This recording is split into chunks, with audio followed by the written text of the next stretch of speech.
দ্বিতীয় বিশ্বযুদ্ধে রাশিয়ান সোলজাররা তারা আহত হলে অ্যান্টিসেপটিক কিনে লাগাতো না, তারা মধু লাগায় দিত, আর আহত সোলজার তারা মুহূর্তে সুস্থ হয়ে যেত।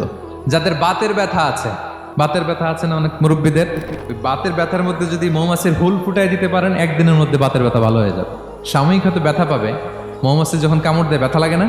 এবং এই মধুর ভেতরে আল্লাহ তাআলা ন্যাচারাল অ্যান্টিসেপটিক রেখেছেন, এটার নাম প্রপোলিস।